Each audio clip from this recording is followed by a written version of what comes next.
All right, hey everybody. Dr. Shawn Talbott here. Welcome to tonight's edition of Mental Fitness with Doc Talbot. Let me get my windows up. I'm going to go with this guy. We're going to have a nice discussion tonight about social connections. A little bit off the beaten path from what we typically talk about. So we're going to talk tonight about why social connections are more important than supplements. And you might think that's a weird thing to hear from somebody uh, who formulates supplements and researches supplements and writes about supplements and things like that. So let me do something real quick. Let me get a couple of windows open before we start. But don't worry, we're still going to talk about plenty of biochemistry and plenty of gut-brain axis kind of stuff. I want to get this is what I want, the chat window. So as we're going through here, because this is webinar style, if you have questions, and one of the advantages of joining the this masterclass live is that you get to ask your own questions. So put your questions in the chat. I'll keep a window up. I'm pointing to another monitor that's up here, and I'll answer those questions as we go through. So here we go. Why social connections are more important than supplements. But we're going to talk a lot about how social connections, how being connected or disconnected, it changes your biology, changes your biochemistry. So we're going to talk a lot about biochemistry and psychology and immunology and neurology. And I love this. This is something that I remember when I first used this slide, probably 20 years ago, to explain this concept of psychoneuroimmunology, this idea that your brain is connected to your body through your nervous system and your immune system and your circulatory system and your endocannabinoid system. So, what happens in the gut doesn't stay in the gut. It percolates out to the rest of the body. What happens in your adrenal glands don't stay in the adrenal glands. What happens in your brain, and et cetera, et cetera. And all of that we've known for quite some time now that all of that affects how we feel and how we perform and how we show up in a given situation, our stress levels and our level of energy and mental focus and stress levels and resilience and, all that kind of stuff. But what we're increasingly finding is that all of that affects our longevity. And so, if you listen to the webinar, to the masterclass last week, it was on longevity. I've done several master classes on longevity, and you can find those on YouTube. You can find them at my main education website, Doc Talbot. And so feel free to go and look at those if you want to. And I want to start off with this. So in last week's webinar, I ended with this slide. I ended with this slide called "The Future is Personal," and I let people know that I actually had pre-recorded that webinar, and then it sort of like it went live at this time, Thursday, 7 o'clock Eastern time. It went live on YouTube at that time, but I was actually riding my bicycle through Iowa. I was at this race called RAGBRAI. It's a race. It's not a race, but it's a ride from the eastern side of from the western side of Iowa all the way to the eastern side of Iowa. It takes 7 days, so you're doing 50 to 100 miles a day. It was really fun, but I was really there for not so much the physical challenge, but for the social connections. So I think that the last slide of the masterclass last week is actually a perfect segue into what we're going to talk about today. Okay, so we're going to talk about social connections and how they're more important than supplements, which is what we typically talk about on this masterclass. But it might be, what we're learning about social relationships, social connections, is that they might be your most powerful health habit. They might be at least as important as a good physical activity regimen, as important as a good, prudent nutrition plan, as important as good sleep quality, as important as all the things that we talk about, right? So a lot of times as a physiologist and biochemist, I talk about your exercise regimen and your nutrition regimen and your sleep hygiene regimen, right? It's sort of like the three tiered stool, the three-legged stool. But the more we learn about the importance of social connections, the more that really is like the fourth leg, if you will. Um, and we're going to talk about the sort of biological biochemical cascade of having good relationships, or not, right? The cascade can go in either direction, a positive direction or a negative direction. So isn't just important. Health isn't just about what's happening inside your body. It's also about the people that you surround yourself with. And I've written about this a little bit. There's a chapter in the mental fitness book that's out right now, about mindset and social connections, and those sorts of things. And I'll elaborate on that a little bit as we go through. Um, and this Wild Medicine book, which is, I've got paper copies of it now, right? This is the advanced reader copy.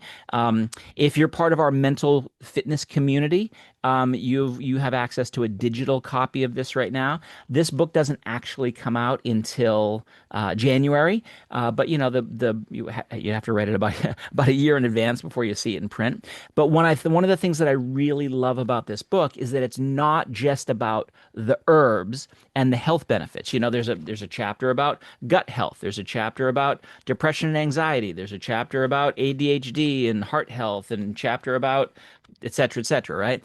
But the really cool thing about this book is that it's about the relationships that I've developed over 20 or 30 years of traveling around the world and going to Madagascar to see the leaf, and going to the Amazon jungle to see the berry, and going to Africa to see the root, and those sorts of things, right? So it's not just about the plant. It's not just about the health outcome. It's not just about the biochemistry and the gut-brain axis signaling and all that kind of stuff. It's very much about the relationships that you develop with the people in those areas. So, yeah, probably 50% of the book is those sort of stories of who I'm meeting and who's teaching me about the medicinal qualities and the traditional use and all that kind of stuff. So anyway, if you're a part of our mental fitness community, you'll have access to an early reader copy of this that you can check it out. So just so you guys know where I'm coming from, here's my background. I'm going to take 2 minutes to go through this kind of stuff. My PhD is nutritional biochemistry, but sometimes I'm referred to as a psychonutritionist or a nutritional psychologist, because I'm looking at the psychological impact of whatever we're recommending, right? If we're recommending the Mediterranean diet, or we're recommending a physical activity program, or we're helping you with your sleep quality, or we're talking about a particular herb, we're really looking at the change in biochemistry and how that impacts your indexes of depression and anxiety and mental focus, and et cetera, et cetera. Okay, so there's all the other blah blah blah about me, but it's very much a biochemical story that we're talking about, right? And this discussion about social relationships, social connections, is also going to be a biochemical story as we go through. My company is called Three Waves Wellness. We were voted a startup star this year, for 2026, basically startup of the year, because we're the first company to really be a holistic mental fitness company, where we're bringing together social connections, and you'll see why in a second. We're bringing together all of these things. This mental fitness retreat that we established. We've trained about 1,000 mental wellness coaches. We have an online mental fitness community. I'll say a little bit about that tonight. We have got a line of science-based nutraceutical products. We're actually holding a program in September 17th through 20th. You can learn more about it if you go to threewaveswellness.com, or you can email me directly. I've got some information about that too.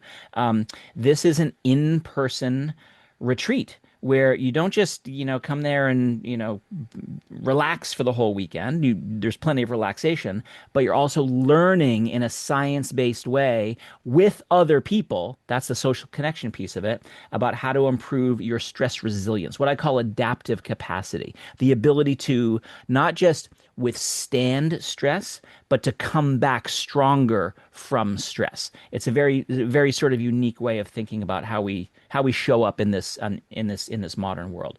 So here's some information about the retreat: resilience from the inside out, a microbiome gut brain retreat for everyday excellence. There's the dates. It's in Plymouth, Massachusetts, right on the coast. It's not a typical retreat, right? It's not just a green smoothie and a yoga mat. It's very science based. It's 3 days. You get immersed in not just learning, but doing and practicing. Because one of the things that I really, really feel strongly about is that I want to teach people how to do it themselves. I want you to be able to leave after spending 3 days with us and be able to practice what we preach, practice the things that you learned in your regular life when you go back to go back to your world. So this is the little goodie bag that we've put together for people. This product, so many of you know my product Zenith. This is our sort of, daytime stress product, for lack of a better, for a really quick way to describe it. This helps you deal with stress better. This one just got produced. So it's in the boxes. It's being shipped to us now, so we can start taking orders for it in, a week or two. Um, Zephyr is I don't know if you can read this. It says restorative ritual for sound sleep. I'm super, super excited about this product.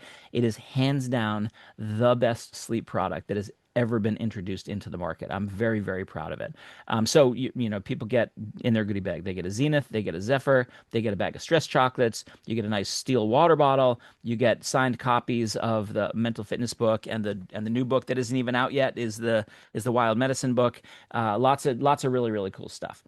And the approach that we take is a very, very different approach than what you're going to get if you go to a standard retreat center, right? So you come here, we're right on the coast of Massachusetts. September is a wonderful time to be in coastal Massachusetts. We're going to go whale watching. We're going to have sound baths. So we're going to do all sorts of really, really cool things based on the science, but also based on the practice. So if you want more information about that, you can contact me, and I can give it. So let's get into tonight's topic. So why do I do all these goofy adventures like RAGBRAI, right? Like riding my bicycle across Iowa. Well, it's important because exercise matters and adventure matters, right? I'm one of those people who was sort of like, what's around the next corner kind of a thing. Like, I want to see what's over the hill, and that kind of stuff.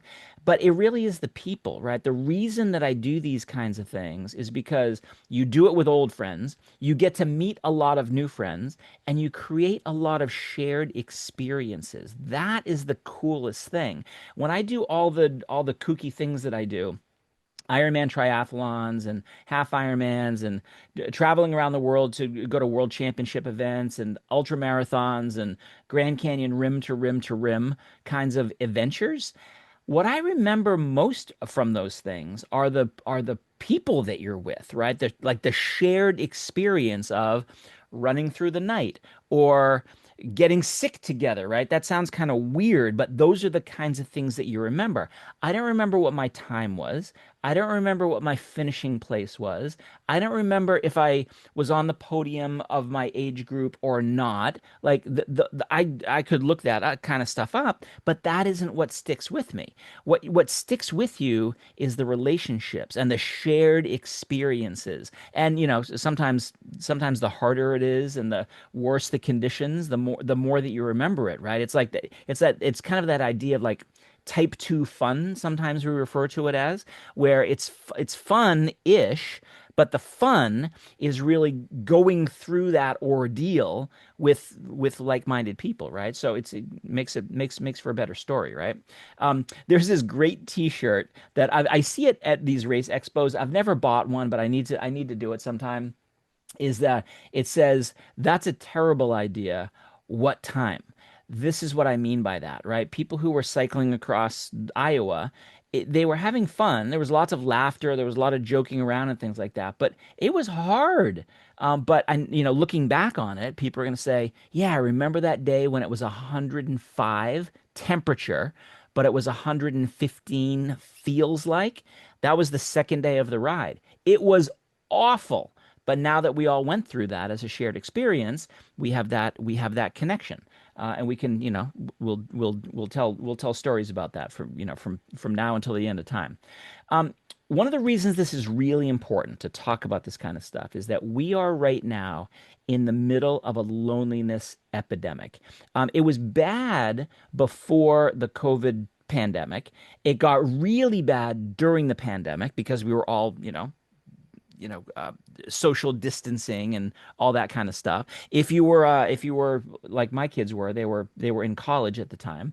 They couldn't go out of their dorm rooms for a period of time. Classes were shut down, campuses were shut down. The kids couldn't gather and things like that. We're very much more connected online, but we're less connected in real life. And that is leading to very significant rises in people feeling anxiety, feeling depression, feeling loneliness, and feeling more social isolation. Now, let me say a quick word about this.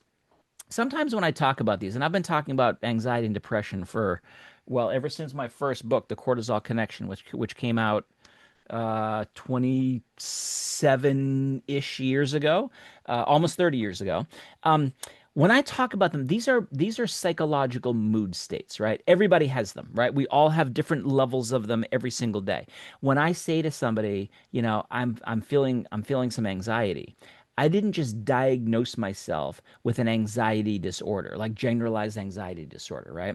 When I wake up in the morning and I say that I'm feeling a little depressed, I didn't just diagnose myself with major depressive disorder, which is the thing where you might get prescribed Zoloft or something like that, right? So when I'm talking about anxiety and depression, those are those are daily psychological mood states, right? They're emotions that we all have in varying levels from time to time. And so but there's been a very prominent spike in people experiencing those sorts of things, right? So they're not sort of diagnostic for diseases. And when I'm talking to my students and saying like, "Hey, we're reducing someone's anxiety with magnolia bark, or we're reducing someone's depression with rafuma leaf or kana or any of the things that I talk about. Um, we're not treating diseases, but we're sure as heck helping people feel better because we're helping them change their psychological mood state. Okay, so there's that. The U.S. Surgeon General has declared loneliness a public health epidemic. And there's a really good report that you can go download. This came out in 2023. So this isn't exactly a new sort of a problem. This has been around for a long time. Our epidemic of loneliness and isolation by the couple of surgeon generals ago. So you can go download that. I've done a whole deep dive about that report. So if you want to just go find that on YouTube and get my take on it. It's probably an hour or so deep dive, but you can also download that report. But it's a big problem, and it goes across genders, it goes across age groups, it goes across socioeconomic. So it's happening to rich people and poor people, and all colors and creeds. It is really sort of a equal opportunity problem, right? It's the sort of younger generation, my kids' generation, the sort of like mid 20s to mid 30s, that demo is experiencing it at a very like prominent situation right now. But it really goes across all of them. Okay. The reason that I care about this so much isn't just that being lonely makes you feel sad, or being lonely makes you feel, disconnected, or being lonely makes you feel anxious and depressed and irritated and all that kind of stuff. But loneliness affects our biology, right? So, as a nutritional biochemist, we can point to people who are more lonely versus less lonely and more socially connected, elevated cortisol, body's primary stress hormone, increased inflammation, poor sleep, reduced immune function, higher cardiovascular risk, accelerated cognitive decline. All of the things that we talk about when we're talking about your connected brain and your gut brain axis and your stress resilience and all that kind of stuff, loneliness isn't just an emotion, it's a biological stressor. And so many people spend so much time and so much focus and energy and money on trying to reduce their inflammation or trying to lower their cortisol or trying to improve their sleep quality or et cetera, et cetera, et cetera, whether it's with foods or supplements or drugs or workout programs or meditation apps or whatever. We should also be trying to reduce our loneliness, or said the other way, try to increase our social connections. And we're going to talk about how you do that in just a little bit. If we didn't know that this was loneliness as the causative agent, so to speak, and we were just measuring the biochemical situation in a given subject, we would maybe think that what they're experiencing biologically, biochemically, is an injury or an infection or some sort of a bodily threat, like a fight or flight response kind of a thing, because that's exactly the way the body responds to that on a biochemical basis. Your inflammation goes up, your immune system gets suppressed. Well, temporarily your immune system gets activated, and then when you're chronically lonely, your immune system gets suppressed. That increases your risk for upper respiratory tract infections like colds and flus and viruses and bacteria and things like that. It also increases your risk for certain kinds of cancer. So when I did the deep dive about the Surgeon General's report on loneliness, I talked about how people who are more lonely have higher risks of certain cancers. And the reason for that is because their immune system is suppressed and their immune system is not doing a very good job of finding and surveilling against, cancer cells and tumors and things like that. And then you have the fight or flight reaction, on high alert all the time. So like your body is responding in a very biological way to this thing that sometimes we think of as a psychological problem, loneliness psychology, but your body is responding in a biological biochemical way, that is not good for anything. It's not good for our short-term health. It's not good for our long-term health. It's not good for our overall health span and lifespan and longevity. How do we know all this? Well, we know all this from lots and lots of large scale studies that have been done over the years. This is one that I talk about a lot, the Harvard study of adult development. Sometimes this is just called the Harvard longevity study. I've done a whole deep dive about this study, so I'll say a few words about it. But if you want to get into the nitty gritty of it, you can go find that one on my YouTube page, or linked out from doctalbot.com. So it started in 1938. It's been going for 85 plus years. It's gone through multiple generations. It started measuring just the subjects that were enrolled back in 1938. And the reason it's called Harvard Study of Adult Development, they looked at Harvard students, but they also looked at matched group from around the local area, from the cities around Boston, Roxbury and Brookline, and et cetera, et cetera.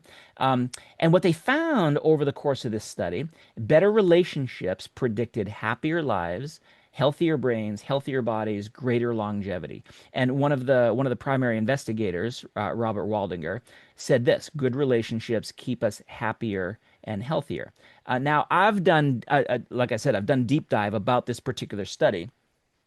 And one of the questions that they ask is in this trial is, what makes a good life? And I've talked before in my deep dive about two of the things that really emerged from this study were that if you felt like at the end of your life, if you felt like you had earned your own success and helped others, you felt at the end of your life that you had lived a good life. And there's many, many examples through these 85 years where that's true.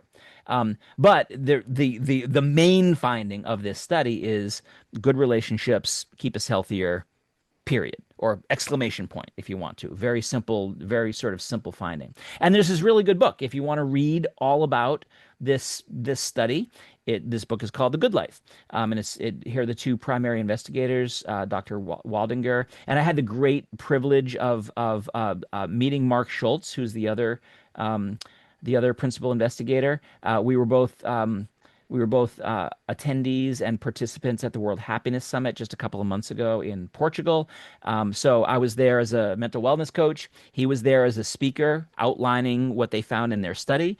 So we get to, sit next to each other in the audience and chit chat about a couple of things. So really, really good book. I highly, highly recommend it. So you should check it out if you're interested in this sort of thing. The other way that we know some of what we know about relationships is from some of the studies around the blue zones. So the blue zones are the places in the world where people, and you can see them here, um, Sardinia, Okinawa, Nicoya, Ikaria, Loma Linda, where people tend to live healthfully into their 90s and 100s. So the healthiest populations don't just eat differently, they live differently. So a lot of times people look at the blue zones and they think, oh, if I just ate more like the Mediterranean diet, or I ate more of the Okinawan diet, or I ate more of this Loma Linda is almost a vegetarian diet. If I ate more like that, or if I used more olive oil, I would be healthier. And that is just one piece of the whole blue zones thing. When I talked about longevity a couple of weeks ago, I actually put up a Blue Zones graphic showing the 9 or 10 different things that make up a Blue Zones lifestyle, if you will. And diet's an important part of that, but it's only one part of that.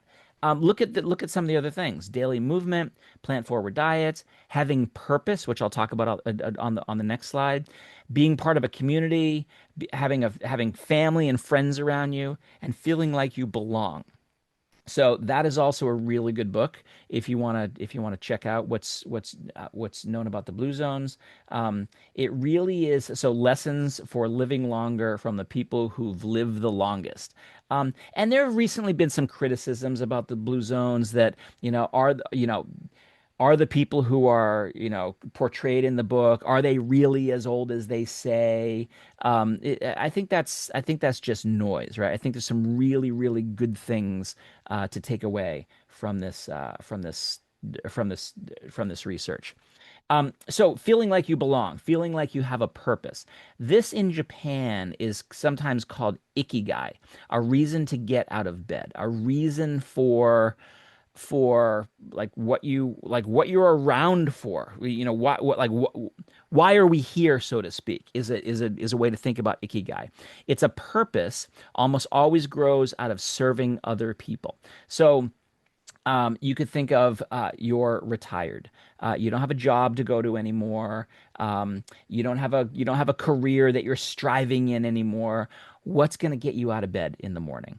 Well, it could be that you're helping in the family with your grandchildren. You're teaching, volunteering. But for me, one of my ikigais is that I'm part of a cycling club. I'll talk about that in a little bit. For a lot of people, it could be church or mentoring. I mentor a bunch of students. It could be that you're helping your neighbors. It's a purpose that keeps us engaged, and like once you're engaged, you stay engaged because you keep coming back and trying to help those people. Ikigai is it's a combination of trying to find that what you love, what the world needs, what you can be rewarded for, and what you're good at. If you've never sat down with a piece of paper and actually done this, I've done a whole deep dive about just this concept, ikigai. In fact, I pulled this off the wall so I could show you. This is, I don't know if you can see with the reflection, but this is my ikigai poster. And it typically hangs up right over there, so I can see it when I'm doing all of my webinars. One of the reasons that I do all these webinars is because that is one of my I I I love doing it. I think people need to be educated. I get rewarded at least in that, people sometimes sign up for my classes. And I think I'm okay at it, right? I think I'm good at breaking down these scientific techniques or scientific findings and like boiling them down in ways that we can actually apply them to our lives, right? So, this masterclass that I do every week is smack dab in the middle of an ikigai for me. It's a something that I don't really get paid for it, so to speak, but it's something that gives me a lot of a lot of purpose. Okay, so you should sit down with a piece of paper sometime if you've never done it before and try to figure out these 4 things. What is something that you love? What's something that you're good at? What's something that the world needs? What's something that you can be rewarded for? And the reward doesn't have to be a financial reward like being paid. It can be other things that you get from it. Okay. So let's talk about connections, right? So one of the things that I find when I talk about social connections and the importance of social connections and the loneliness epidemic is that a lot of people feel like these connections have to be your best friend in the world. And that is not the right way to think about it, right? So let's talk about what we're actually talking about when we're talking about social connections. So there are strong connections, which you see on this slide. There are also weak connections, which you'll see on the next slide. Strong connections are the people closest to us that help us weather life's biggest storms. These are our family, our friends, our partners, our teammates, for people who are in sports or who are in that world. Research shows better stress recovery, lower depression, better resilience, longer lifespan. And I frequently ask people to try to name your three strongest connections. And that might be, for most people, it ends up being a spouse, um, family members like, brothers, sisters, mothers, fathers, um, uh, children. Those, like, the closer they are to you, those tend to be the strongest ones, right? They could be your best friends, but they don't need to be. Um, I like to ask it this way: who could you call if you needed a ride to the airport? Who could you call if you needed to move a couch? Or you needed to move apartments or move house or something like that. Who could you call if you wanted to share like something really personal, like your goals or your dreams or something like that? That's not something you're going to share with the barista. Necessarily. I don't know who you are. You could be very open and you might do that, but these are people who are going to be there because if you don't reach your goals and your dreams are in disarray, that's one of life's biggest storms, right? You get sick, that's a biggest storm. Who are those people who are going to be there for you when the you know what hits the fan, right? So you don't need a lot of those. You don't need to have, 50 strong connections. And in fact, most people only have a couple. That's why I say, who are your three strongest connections? It's the weak connections that I think sometimes people forget about. I don't think sometimes people forget about them. People often forget about these weak connections and the importance of nurturing those weak connections. So, tiny social interactions can have surprisingly large effects on mental health. This is the barista. This is the cashier that you see all the time. This is the gym receptionist that says hi to you when you scan your card when you go into the gym. This is your neighbor who you see walking in the street all the time, walking their little white dog or whatever the case may be. This is the bike shop. This is the weekly webinar. Here we are right now, right? I hope that I'm one of your weak connections. This is our mental fitness community, which I'll talk about in just a second. Research shows these interactions, even though they're brief, they're not, you're not going to call the barista to help you move your couch, right? That's not what your relationship is. Research shows that even these weak connections improve mood, increase belonging, reduce loneliness, create positive emotion. You feel better. It's a little lift for you when you see that person and you interact with that person. And so you know how the barista rates something on your coffee cup. I may be only a weak social connection, but apparently I'm very good for your health. So I'll share a couple of the weak connections. I have lots and lots of weak connections. I have very few strong connections. I'm lucky that I have a few strong connections, but I've got a lot of weak connections. So I live in Plymouth, Massachusetts. I'm actually pointing this way because the beach is right out that way. When I run down to the beach or I walk my dog down to the beach, there is very often a dude named Mike who is sitting in his truck at the beach. He's always there. He just hangs out. When we first moved here, I would see him all the time, and would just kind of wave to each other. Right, I see him, he sees me. I'm down there a lot. He's down there a lot, and we just for months we just sort of like did the peace sign, gave a nod, that kind of thing. And finally one day I stopped and I talked to him. I'm like, hey, my name's Sean. What's your name? Mike. What's your deal, Mike? Why are you here all the time? So we just had a little chit chat. We don't know each other except for that. But we see each other all the time. That's a weak connection, right? It makes me happy to see him when I see him. And in fact, I didn't see him for a while. And I said to my wife, Julie, I was like, oh my gosh, I haven't seen Mike for a while. I hope he's okay. And then I did see him, and we sort of reconnected. We have a milkman, right? So we want to run a bed and breakfast here. Our retreat is run bed and breakfast style. So you can come here and I'll make you really good French toast. and we have a milkman. So I see the milkman once a week. We text each other, and I tell him what I want in my order. And sometimes we bump into each other, and we'll chit chat a little bit. That's a weak connection.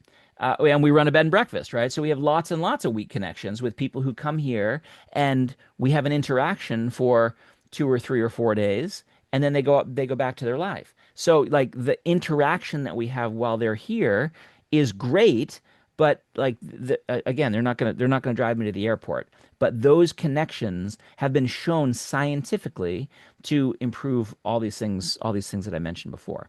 Okay, so and I could give you lots and lots of other examples. But one of the main reasons that community is so good for us is not just because of these strong connections, weak connections, and how it changes your biochemistry, like I've already elaborated on. The other reason is that it changes your habits, right? When we're part of a community, there are community norms, so to speak. And so to stay part of that community, you gravitate towards doing what the community does, right? People like us do things like this, right? Is one of the ways that we sometimes say that. This is one of the reasons that when we try to go it alone without a community, diets fail, exercise programs fail, you tell yourself you're going to get in shape on January 1st, and by January 17th you're right exactly where you were before. You've fallen off your plan. There are really good studies back in the days when I used to do a lot of sort of weight loss counseling and things like that. Really, really good studies to show that if you just get one weight loss buddy to go along with you in your journey, that will improve your odds of hitting your target weight by 2.5 times.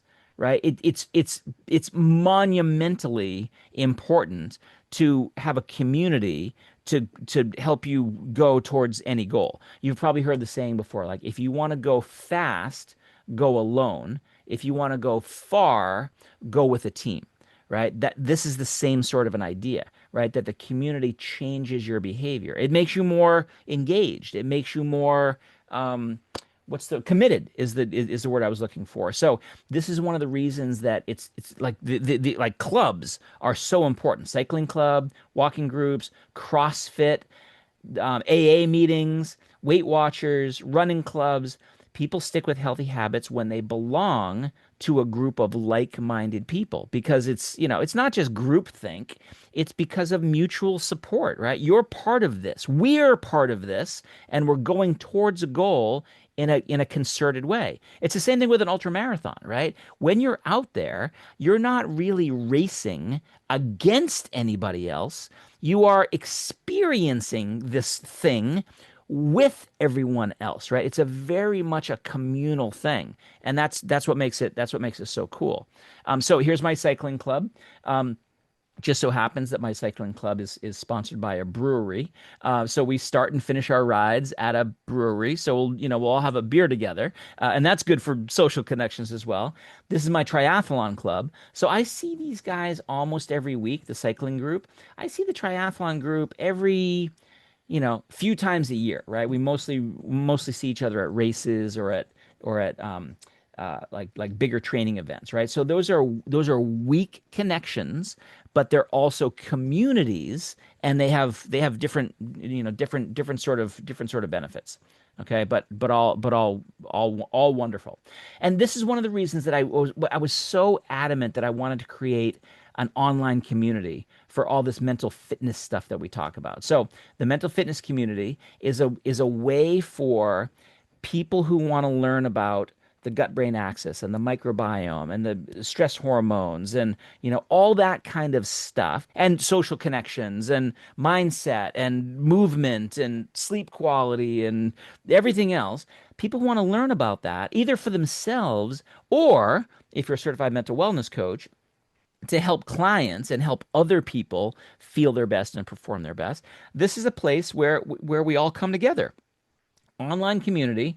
weekly accountability, right? So, we have these kinds of calls. We also have live coaching calls where people can actually get in and we talk to each other and talk about our clients and talk about new research and look at different products and different programs and things like that. People can ask their questions. There's a lot of support.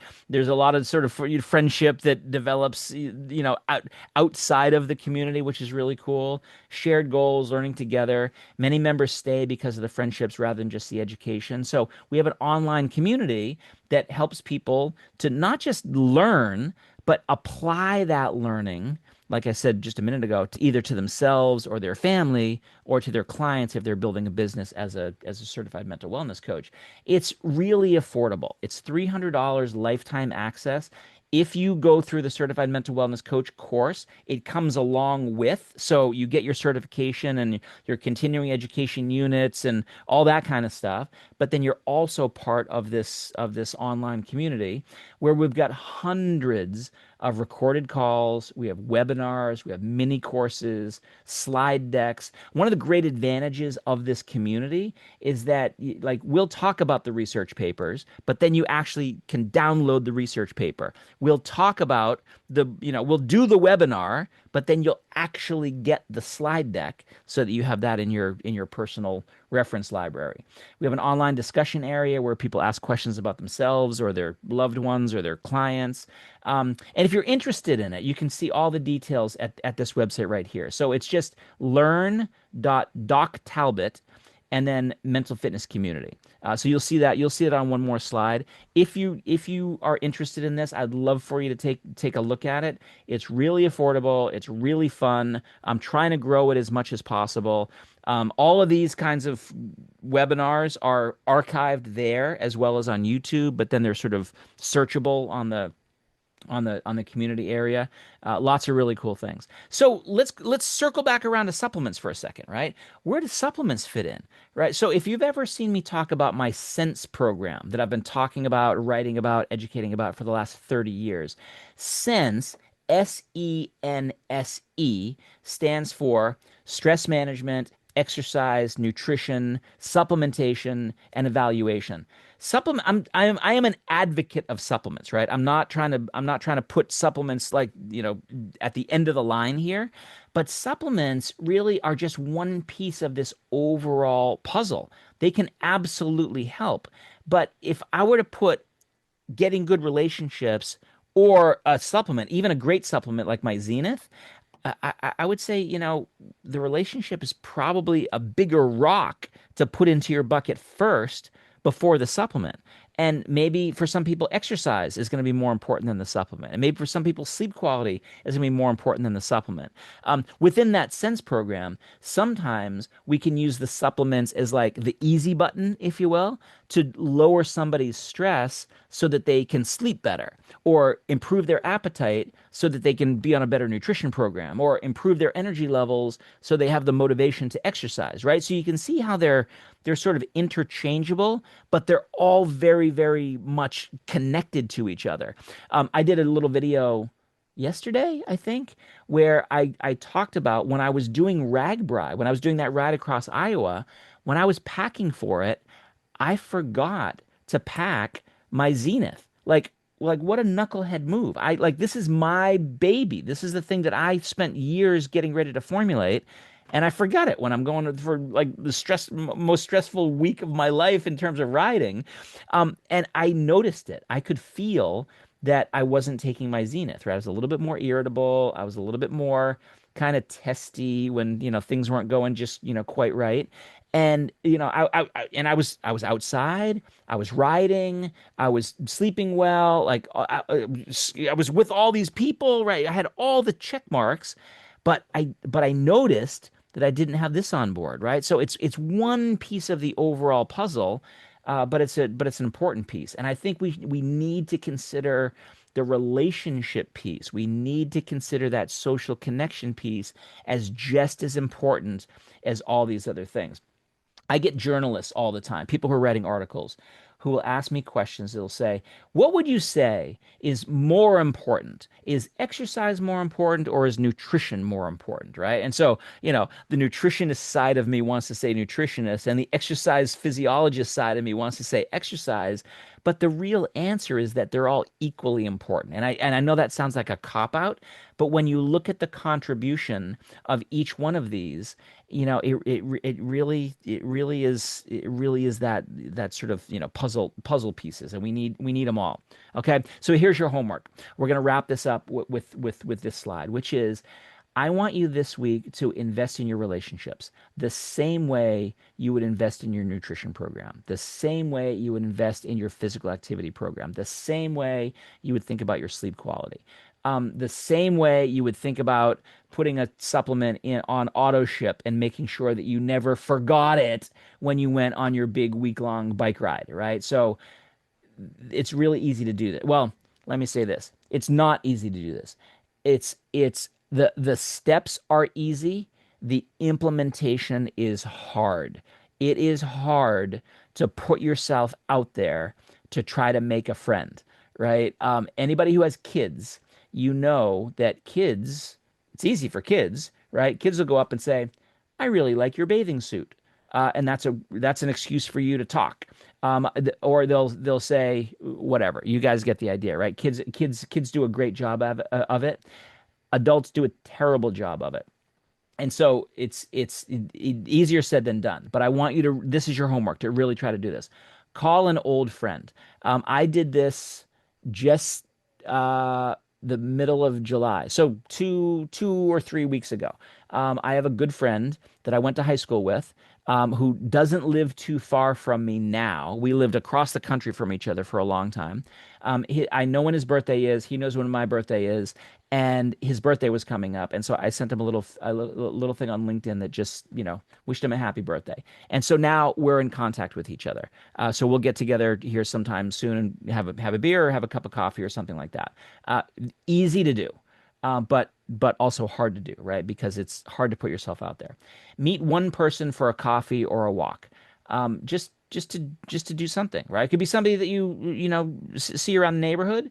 It could be somebody that that you're at work with, whatever.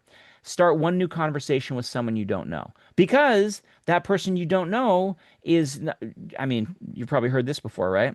A stranger is just a friend you haven't met yet. And so you can start a new conversation and see where it leads. It might not lead anywhere. It might just be a nice little conversation. And that's a good thing. That's part of your weak connections. Your brain is part of a biological network, but it's also part of a social network. Both shape how you think, how you feel, and ultimately how well you live. So a lot of what I talk about in these master classes is how the body affects the brain or the mind. Here, we're flipping that a little bit, right? A lot of these social connections are brain first things that affect the body. But then the body, if it's affected in a bad way, is going to eventually affect the brain in a bad way, right? So we really, really need to be coming at this problem of loneliness or inadequate social connections from multiple perspectives simultaneously. So if you guys like this kind of thing, please check out my YouTube page, right? I've got lots and lots of these things recorded. You can go right here, youtube.com/Dr. Shawn Talbott. Share this, like it, subscribe to it. When you subscribe to it, every time I post something new, you'll be alerted to it, so you can go and check it out. Visit doctalbot.com. This is where you can find out about our certified mental wellness coach program. You can find out about our mental fitness community. You can learn about mental fitness and adaptive capacity and neurobiotics and all the kinds of things that I talk about. And with that, I'll thank you guys for tuning in. I didn't see any questions come in tonight. But if you happen to have them, you can post them into there's a place on doctalbot.com where you can put in your questions and I'll answer them back for you. You can find me on all the social media channels. You can put questions into the YouTube replay and I'll answer them there. And I really appreciate you guys jumping in tonight. So I'm going to do this. I'm going to stop the share. I'm going to thank you guys for being here, and I'll see you next time. Okay? Bye-bye.